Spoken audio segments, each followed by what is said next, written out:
ஆக மொத்தத்தில் ரெண்டு அணியுமே மிகச் சிறப்பாக பேசியிருக்கிறார்கள். அவர்களை பேச வைத்த பெருமை உங்களுக்குத்தான் சாரும்.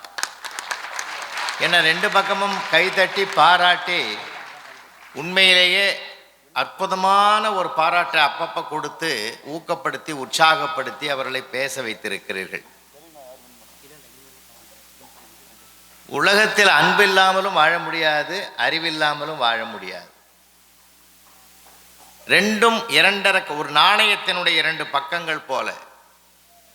பூவா தலையா அப்படின்னா எது சிறந்ததுன்னு சொல்ல முடியாது, ரெண்டும் வேணும். அது செல்லணும்னா ரெண்டும் வேணும். அறிவு உணர்ச்சி வசப்படுகிற போது என்ன ஆகும்லாம் கூட இங்கே முத்துக்குமரன் பேசினார், நல்லா செய்தி அது. எங்கே உணர்ச்சி வசப்படுகிற போது, அன்பு உணர்ச்சி வசப்படுகிற போது கூட சில நேரங்களில் அது திசை மாறும். நான் அறிவு உணர்ச்சி வசப்படக்கூடாது எப்பயுமே. அதனால் வந்த விளைவு தானே. கொண்டு வா அவனை என்று சொல்வதற்கு பதிலாக உணர்ச்சி வசப்பட்டதனால்தான் கொன்று வா என்று பாண்டிய நெடுஞ்செழியன் வாய் தவறி பேசிட்டான். நிறைய உதாரணங்கள் பார்க்கலாம். ஆப்ரேஷன் தியேட்டர்லேருந்து டாக்டர் சர்ஜரி பண்ணுற டாக்டர் வெளியில் வரார். அங்கே உள்ளே இருக்கிற மிஷின், ஸ்கேன் மிஷின் ஏதோ ஒன்றும் சரியாக ஒர்க் ஆகலை.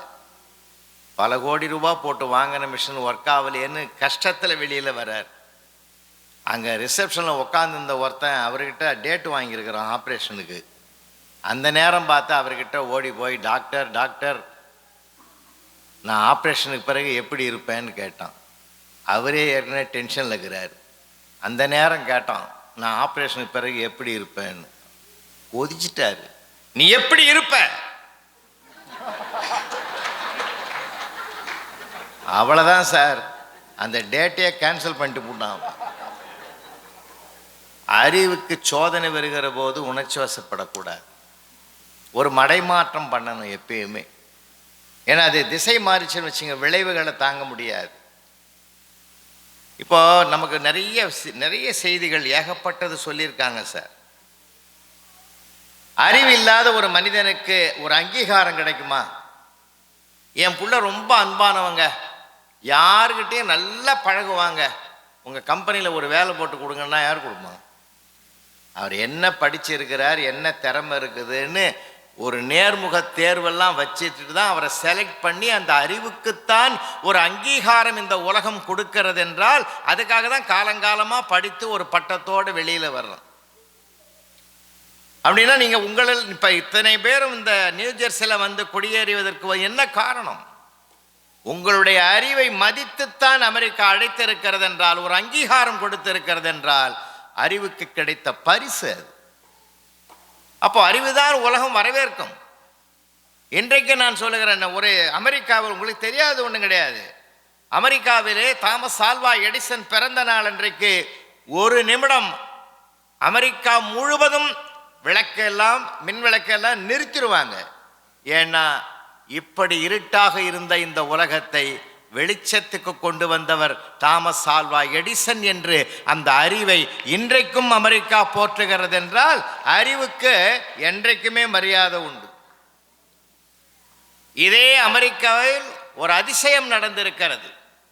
வெள்ளை மாளிகையின் விமானம் அதிபரை மட்டும்தான் சுமந்து செல்லும் என்றால், இந்தியாவில் இருந்த டாக்டர் சர்வபள்ளி டாக்டர் ராதாகிருஷ்ணன் அவர்களை வெள்ளை மாளிகையின் விமானம் சுமந்து சென்றதென்றால் அது உலகத்தில் வேறு யாருக்கும் கிடைக்காத மரியாதை. அந்த மரியாதை எப்படி வந்ததென்றால், அவர்கள் சொன்னார்கள், அவர் ஜனாதிபதி என்பதனால் அல்ல, அவர் தலை சிறந்த ஆசிரியர் என்பதனால் அவருடைய அறிவை மதித்து நாங்கள் இந்த மாளிகையில் கொண்டு வந்தோம் என்றார்.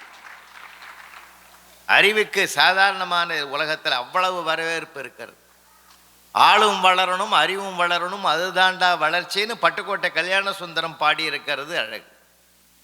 ஒரு தாயும் தந்தையும் பிள்ளைகளுடைய அறிவை வளர்ப்பதற்காகத்தான் அல்லும் பகலுமாக அயராது பாடுபட்டு செயல்படுகிறார்கள் என்றால் அறிவை விரிவு செய் என்று பாவேந்தர் பாரதிதாசன் பாடுவார் இல்லையா? அழகா சொன்னார். பெண்ணுடைய கல்வியை பற்றி மாது அவர்கள் பேசுகிற போது சொன்னார். உண்மை அது. பட்டங்கள் ஆள்வதும் சட்டங்கள் செய்வதும் பாரினில் பெண்கள் நடத்த வந்தோம், எட்டும் அறிவினில் ஆணுக்கு பெண் இளைப்பில்லை காண் என்று கும்மியடி என்று இன்றைக்கு புரட்சிகரமான பெண்களை உலகம் முழுவதும் வரவேற்பு கொடுக்கிறது என்றால் அவருடைய படிப்பைத்தான், அறிவைத்தான், அவருடைய ஞானத்தைத்தான் வரவேற்கிறது என்றால் அதுதான் அறிவுக்கு கிடைத்திருக்கிற மிகப்பெரிய மரியாதை. சொன்னார்களே, கண்ணகியை பற்றியெல்லாம் சொன்னார்கள். அவள் ஒரு சோதனையில் கூட அந்த அறிவை எப்படி தெளிவு செய்திருந்தாள் என்பதைத்தான் சிலப்பதிகாரம் நமக்கு காட்டுகிறது. இவர்கள் வாதத்தில் வைத்ததனால் அதை நான் தொடுகிறேன். வாயில் காவலனை பார்த்து உள்ளே நுழைவதற்கு முன்பாக ஒற்றை சிலம்பை கையிலேந்தியவள் நிற்கிறாள், உன் மன்னனிடத்தில் தெரிவித்து வா என்று அனுப்புகிற ஒரு அற்புதம், ஒரு நிதானம், அந்த அறிவிலே இருக்கக்கூடிய ஒரு ஆற்றலை நான் பார்க்கிறேன். உள்ளே அழைத்து வரப்படும் ஒரு உத்தரவு கிடைக்கிறது. உள்ளே சென்ற கண்ணகி நம்முடைய பாண்டிய நெடுஞ்செழியனை பார்த்து தன்னுடைய கணவனை, குற்றமற்ற தன் கணவனை கொலை குற்றவாளியாக ஆக்கிய அந்த மன்னனை பார்த்து அவள் கேட்ட முதல் கேள்வி என்ன தெரியுமா? தேரா மன்னா என்று தான் கேட்டாள். ஆராயாமல் செய்த மன்னனே என்று அர்த்தம்னா அறிவை இழந்து விட்டாயேன்னு சொன்னான். தேரா மன்னா செப்புவது உடையேன், எள்ளரு சிறப்பின் இமையவர் வியப்ப புல்லூரு புன்கண் தீர்த்தோ நன்றியும் வாயிற் கடமணி நடுநாள் நடுங்க ஆவின் கடைமணி உகுநீர் நெஞ்சு சுடத்தான் தன் அரும்பர் புதல்வனை ஆழியில் மடித்தோன் பெரும்பெயர் புகார் என்பதையே அவ்வூர் ஏசாச் சிறப்பின் இசைவிளங்கு பெருங்கொடி மாசாத்துவாணிகன் மகனையாகி வாழ்தல் வேண்டி ஊழ்வினை துறப்ப சூழ்கடல் மன்னா நின் நகர் புகுந்து ஈங்கு என் கால் சிலம்பு பகர்தல் வேண்டி நின்பால் கொலைக்களப்பட்ட கோவலன் மனைவி கண்ணகி என்பது என் பெயரே என்று மன்னனிடத்திலே வாதம் செய்தார். அன்புக்குரியவர்களே, பாதிக்கப்பட்டவர்கள் வக்கீலை வழக்கறிஞரை வைத்துக் கொண்டு நீதிமன்றம் செல்லுகிற இந்த காலத்தில் தானே வழக்கறிஞராக மாறி ஒரு நல்ல நீதியை நிலைநாட்டினால் கண்ணகி என்றால் அவளுடைய அறிவினுடைய உச்சம் இதைவிட யாராலும் இலக்கியத்தில் காட்ட முடியாது என்ற இடத்தை தொட்டவள் என்றால் சிந்தித்து பார்க்க வேண்டும். பான்ஸ்வாலோ என்கிற மிகப்பெரிய ஒரு பறவை இருக்கிறது. இதே கலிபோர்னியாவிலே ஜனவரி மாதம், பிப்ரவரி மாதம் 2 மாதம் வந்து தங்குவதற்கு 8000 மைல்களை கடந்து வருகிறது அந்த பறவைகள். அந்த பறவைகள் கடந்து வருகிற பாதை என்ன தெரியுமா? கடல் வழி பாதையைத்தான் கடந்து வருகிறது. இளைப்பாறுவதற்கு எந்த சோலையும் இல்லை, அடர்ந்த காடுகளும் இல்லை, வெறும் கடல் தான் இருக்கிறது என்றால் அதை கடந்து வருகிற பான்ஸ்வாலோ என்ற பறவை என்ன செய்கிறது தெரியுமா பெரியோர்களே? பறப்பதற்கு புறப்படுவதற்கு முன்பாகவே தன்னுடைய மூக்கில் அலகில் ஒரு குச்சியை எடுத்துக்கொண்டு தான் புறப்படுகிறது. எங்கெல்லாம் தனக்கு பசி ஏற்படுகிறதோ அங்கே கடல் மட்டத்திற்கு கீழே இறங்கி அந்த குச்சியை கடலில் போட்டு அதன் மீது நின்று தனக்கு இரையை தேடிக்கொண்டு மீண்டும் அந்த குச்சியை மூக்கில் எடுத்துக்கொண்டு பறப்பதை தொடர்கிறது என்றால் ஒரு பறவைக்கு கூட ஒரு அறிவு செயல்படுகிறது, ஒரு அதிசயம் திகழ்கிறது என்றால் எவ்வளவு பெரிய சிறப்பு. ஏங்க அவ்வளவு தூரம் போறீங்க? மனிதனால கண்டுபிடிக்க முடியாததை ஒரு நாயை வச்சு தானே சார் காவல்துறையிலே கண்டுபிடிக்கிறோம். அப்ப மனிதனை மீறிய ஒரு சக்தி அதற்கு இருக்கிறது இல்லையா? அது விலங்குகளாக இருக்கட்டும், மனிதர்களாக இருக்கட்டும், எந்த சூழ்நிலைகளாக இருக்கட்டும், அந்த அறிவு என்பது எப்போதும் யாராலும் பாராட்டப்படுவதுதான். இதே ஒரு செய்தி நம்முடைய மேதகு அப்துல் கலாம் அவர்கள் 2015ஆம் ஆண்டு செப்டம்பர் மாதம் ராஷ்டிரபதி பவனில் ஐயா அவர்களோடு நான் 2 நாள் இருந்தவன். இந்திய குடியரசுத் தலைவராக அவர் திகழ்ந்த போதுதான் அவருடைய திருக்கரங்களினால் தேசிய விருது பெறுகிற மிகப்பெரிய பாக்கியம் எனக்கு வாய்த்தது. அன்புக்குரியவர்களே, அவர்தான் வல்லரசு என்றால் அமெரிக்கா, வல்லரசு என்றால் சீனா, வல்லரசு என்றால் ரஷ்யா என்ற வரிசை பட்டியலோடு 3 நாடுகளும் நின்றுவிடும். ஆனால் பொக்ரான் அணுகுண்டு சோதனையை அவர் நிகழ்த்திய பிறகுதான் மறுநாளே அமெரிக்கா தன் உதடுகளால் உச்சரித்தது இந்தியாவும் வல்லரசு ஆகும் என்று. ஏன் தெரியுமா நண்பர்களே? உலகத்தில் எந்த மூலை முடுக்குகளில் எது நடந்தாலும் அடுத்த வினாடியை அறிந்து கொள்ளக்கூடிய ஆற்றல் படைத்த தொழில்நுட்ப கருவிகளை எல்லாம் பொறித்திருக்கக்கூடிய நாசா ஆய்வுக்கூடம் பொக்ரான் அணுகுண்டு சோதனையை 45 மணித்துளிகளுக்கு பிறகுதான் கண்டுபிடிக்க முடிந்தது என்றால் அதனால் தான் அமெரிக்கா உச்சரித்தது இந்தியா வல்லரசாகும் என்று. அது அறிவுக்கு கிடைத்த மரியாதை. வானமண்டலத்திலே விட்ட ஏவகணை தோற்று போய் கீழே வந்தது. ஏளனம் செய்தது உலக நாடுகள்.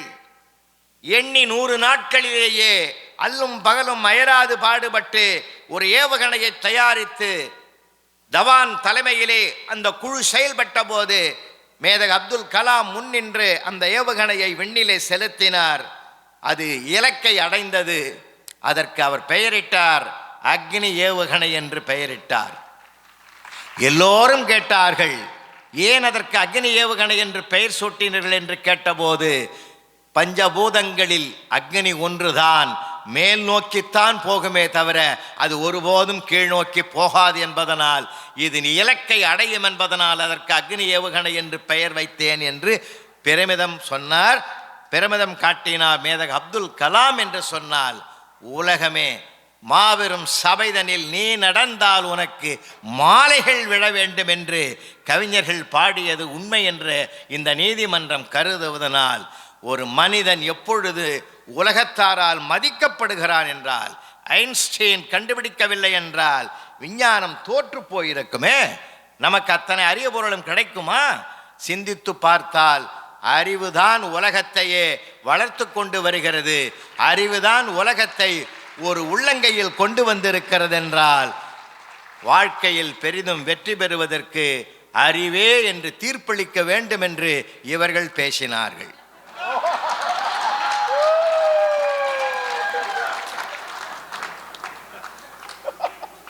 நம்ம ராஜா பேசுறதுல ஏதாவது தப்பு இருக்கா? கவிதா பேசுறதுல ஏதாவது தப்பு இருக்கா? சார், அன்புனா என்னன்னு அவங்களே உருகி உருகி பேசினாங்க. அவங்க பேசினது பேச்சா எனக்கு தெரியல, உணர்வா தெரிஞ்சது. பேச்சு வேற, உணர்வு வேற. அவருடைய ஒவ்வொரு வெளிப்பாடும் உணர்வுமயமாக இருந்தது. அந்த உணர்வுமயமாக வெளிப்பட்ட அந்த அன்பான வார்த்தைகளுக்கு பாருங்க சார், உலகத்தையே ஜெயிக்க வைக்கிறது அன்பான வார்த்தைகள் தான். ஐயா,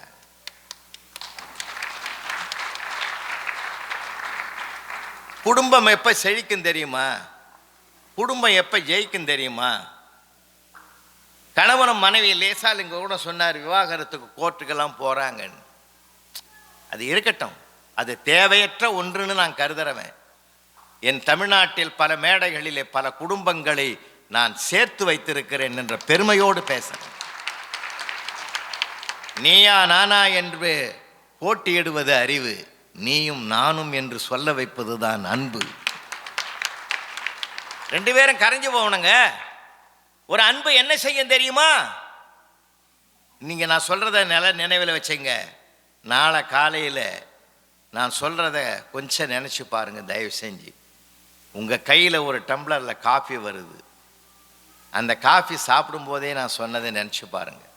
அந்த காஃபிக்குள்ள 3 நிலைகள் இருக்கு. காப்பி தூளினுடைய சாரம் இருக்கு, இருக்கா? சர்க்கரை இருக்கு, இருக்கா? பால் இருக்கு, இருக்கா? 3ம் கலந்தது தான் காப்பி. சர்க்கரை தன் வடிவத்தை இழக்கிறது, காப்பி தூள் தன் சாரத்தை இழக்கிறது, பால் தன் நிறத்தை இழக்கிறது. இந்த 3ம் தன்னை இழந்ததனால்தான் அருமையான காப்பி நமக்கு கிடைக்கிறது என்றால், குடும்பத்தில் ஒவ்வொருவரும் தங்களை இழப்பதற்கு தயாராக இருந்தால் அந்த குடும்பமே அன்புமயமாக இருக்கும். அவங்க கோயிலுக்கே போக வேண்டாம் ஐயா, அதுதான் என் ஆனந்த நிலையம். ஆனந்த நிலையமே அதுதான் நான் நினைத்து பார்க்கிறேன். அன்பானவர்களே, ஒரு தவறு நடந்தால் அந்த தவறை கூட பெரிதாக்காமல், தவறை கூட நீங்கள் ரசித்து பாராட்ட பழகினால் தவறு கூட காணாமல் போய்விடும் என்பதிலே நான் நம்பிக்கை உடையவன். அப்பப்போ நான் வாணியம்பாடி திருப்பத்தூருக்கெல்லாம் பேசுறதுக்கு போவேன். திரும்பி வருகிற போது ஒரு ஹோட்டல், காமாட்சி பவன் ஒரு ஹோட்டலில் போய் நின்று காபி சாப்பிட்றது வழக்கம். ஒரு முறை காலையில் ஒரு 11:30 மணி இருக்கும். அங்கே போய் உட்காந்து காரை பார்க் பண்ணிட்டு உள்ளே போய் உட்காந்தேன். தூரமாக நின்று இருந்தார் தம்பி, சர்வர் தம்பி. தம்பி இங்கே வாங்கன்னு கிட்ட வந்து அவன் கேட்டான். தம்பி, ஐயா உங்களுக்கு என்ன வேணும்னு கேட்டான். நாம் எதை விதைக்கிறோமோ அதைத்தான் அறுவடை செய்வோம். நீங்க இப்படி கேளுங்க, ஏய் இங்க வா, என்ன ஆகணும் அப்படின்னு தான் கேட்பான். தம்பி இங்க வாங்க, என்ன ஐயா உங்களுக்கு என்ன வேணும்னா, தம்பி என்னென்ன இருக்குப்பா. அவர் ஒரு பட்டியலையே சொன்னார். மலை மலை மலை மலை அது இருக்கு இது இருக்குன்னாரு. நான் சொன்னேன், தம்பி நீ சவுத்தார் டிஸ்ட்ரிக்டா?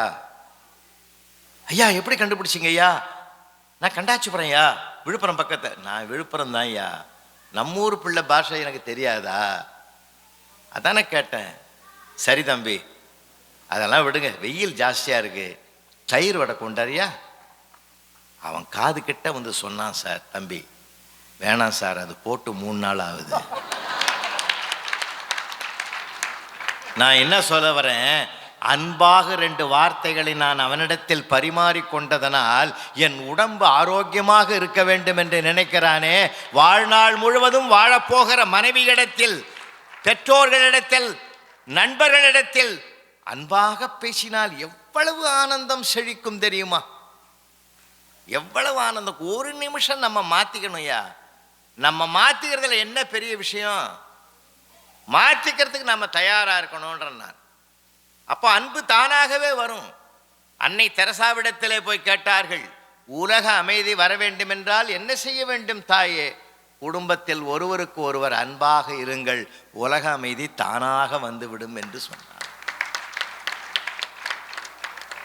அன்பு சாதாரணமானதில்லை. அதனால உலகத்தையே, அதனால்தான் அன்பெனும் பிடியுள் அகப்படும் மலையேன்னார் அருட்பிரகாச வள்ளலார். என் பாட்டன் பாரதி சொன்னான், எதரா தவம்? அன்பே தவம், அன்பே சிவம். அப்ப அன்பே சிவம் என்று கடவுள் நிலைக்கு கொண்டு போறான். அறிவே தெய்வம்னு சொன்னாங்க, அதுவும் உண்டு. ஆனால் அன்பே தவம் என்று சொன்னான். அந்த அன்பு தவத்தை கையில் எடுங்க. அதை விட ஒருபடி மேலாக போனான் சார். என்ன ஒரு புதுமையை செய்தவன் பாரதி. உலகத்திலே முரசு எதற்காக முழங்கினான் தமிழன்? போர் முரசு முழங்கினான் தமிழன். ஆனால் முதலாக அன்புக்கு முரசு முழங்கினான் பாரதி. அன்பென்று கொட்டு முரசே என்று உலகத்திற்கு அன்பை பிரகடனப்படுத்தினான் மகாகவி பாரதி. அதனால் அன்பேன்னு சொல்லலாமா?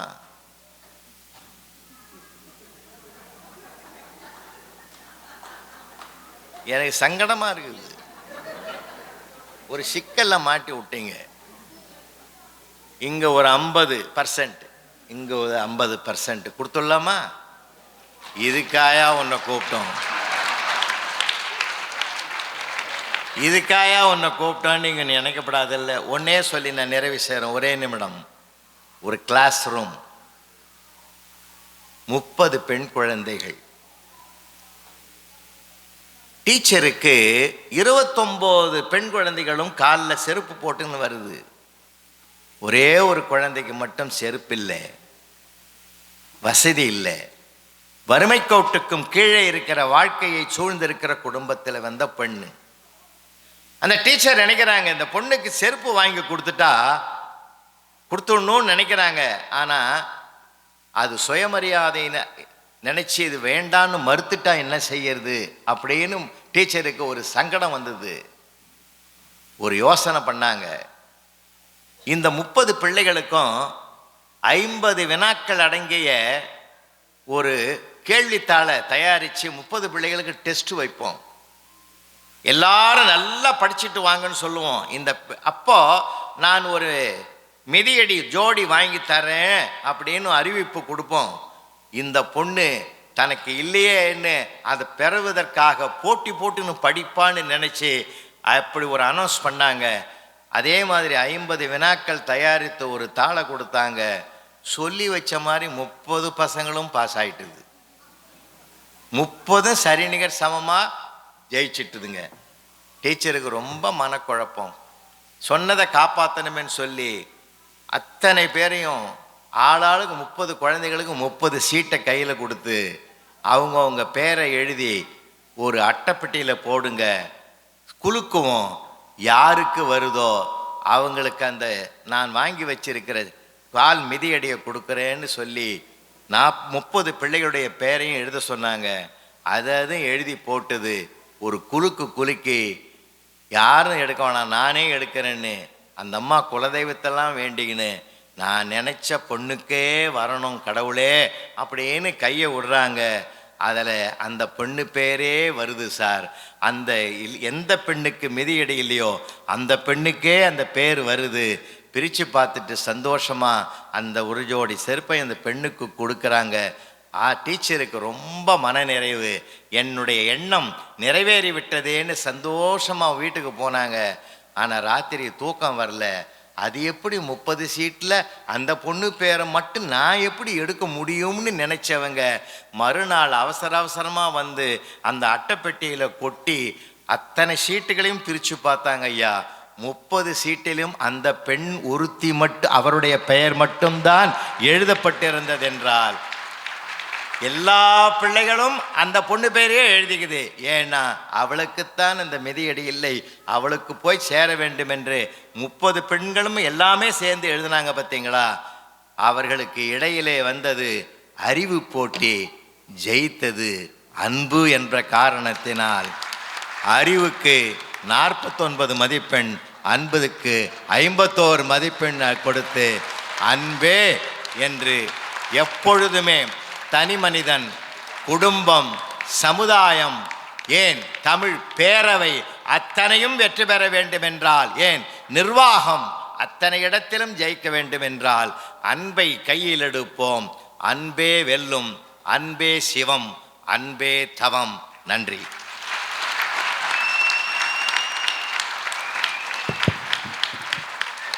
இந்த அன்பார்ந்த அறிவார்ந்த பேச்சாளர் ஒரு பலத்தை கை தட்டிடலாமா? பாராட்டுக்கள், வாழ்த்துக்கள். ஓகே,